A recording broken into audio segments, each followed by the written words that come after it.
Hello.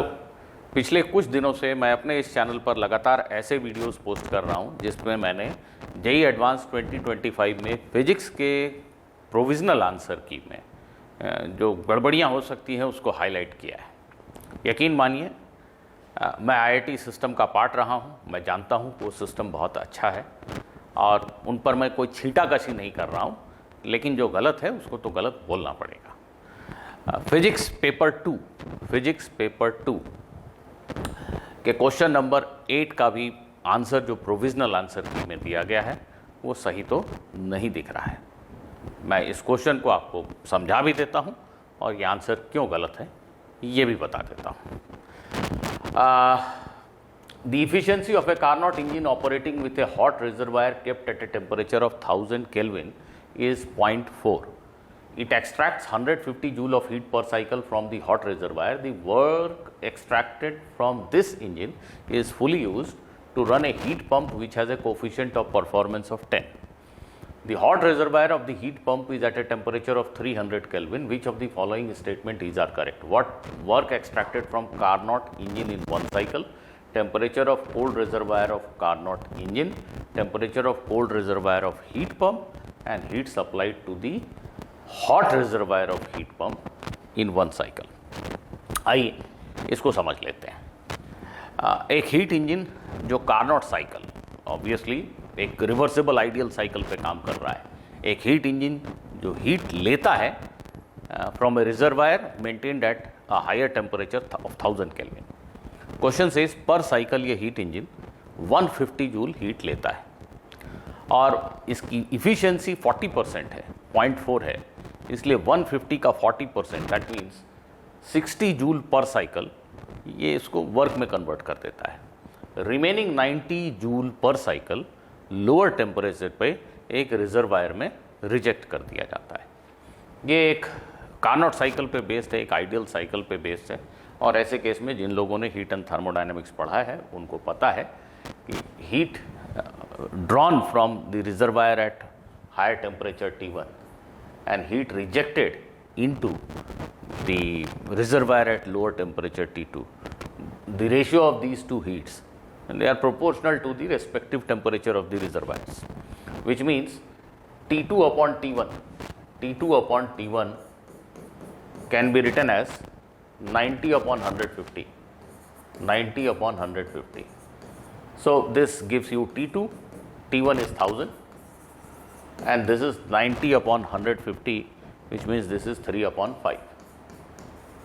So 3000 by 5 is 600 Kelvin. So I hope option B is right. Temperature of the cold reservoir of Carnot engine is 600 Kelvin and the option A is also right. Work extracted from Carnot engine in one cycle is 60 joule. The work extracted from this Carnot cycle is 60 joule.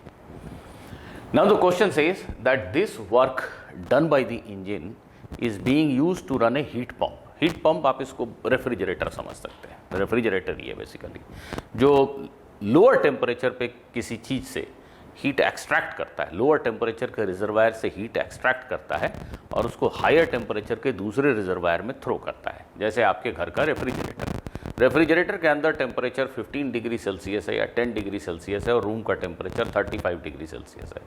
तो refrigerator वो device है जो लगातार lower temperature पे उसके cabinet के अंदर जो खाना रखा है 10 डिग्री सेल्सियस उसमें से हीट निकाल करके बाहर रूम में थ्रो कर रहा है।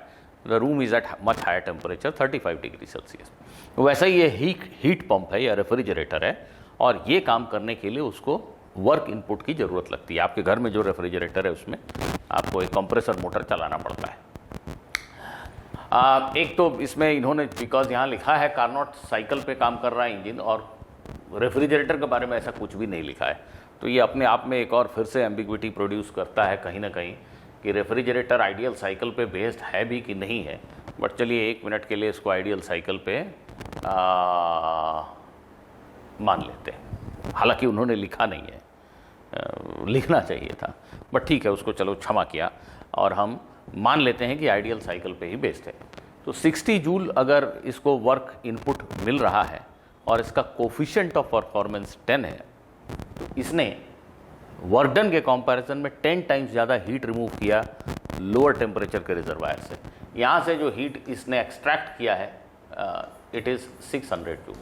हाँ जी, coefficient of performance is defined as the benefit that you get divided by the price that you पे।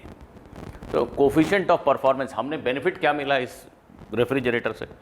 लो टेम्परेचर पे जो खाना वाना फ्रिज के अंदर आपके रखा है उसमें से आपने हीट एक्सट्रैक्ट किया, कितना हीट एक्सट्रैक्ट किया वो आपका फ़ायदा है, बेनिफिट है।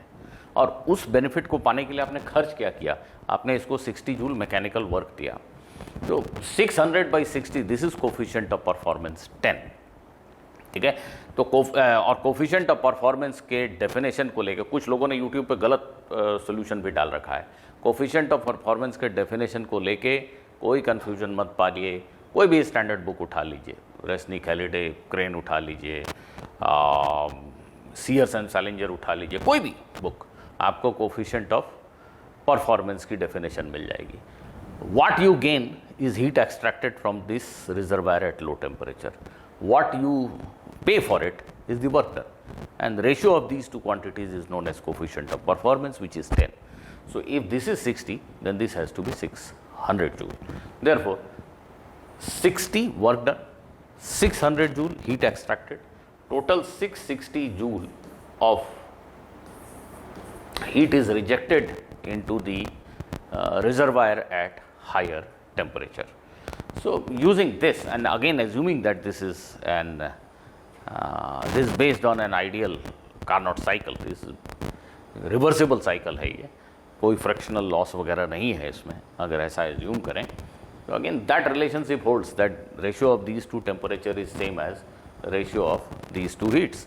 So which means TL, which we are supposed to find, I guess, TL by 300 will be equal to 600/660. So this is 10/11. So this TL will be 3000/11. So 3000/11, if you do it, it will be 11 2 ja 2280 72 point something Kelvin. In option C, they have said that temperature of the cold reservoir of the heat pump is 270 Kelvin. Obviously, किसी का answer अगर 272 आ रहा है तो how will he mark 270? You have IIT, you have given C as correct answer, which cannot be. हाँ, C तब आता है जब आपको एक मिसकॉन्सेप्शन हो। C सही आंसर तब आएगा जब आपको कोफिशिएंट ऑफ परफॉर्मेंस का डेफिनेशन ठीक से समझ में नहीं आता हो। ये आंसर तब आएगा जब आप ये समझते हो कि कोफिशिएंट ऑफ परफॉर्मेंस का मीनिंग है इसका और इसका ratio, heat rejected into hot reservoir divided by work done. That means अगर ये 600 जूल होता तो फिर ये 540 होता, 540 + 60 = 600। उस केस में आप यहाँ पे ये जो मैंने कैलकुलेशन किया T2/T1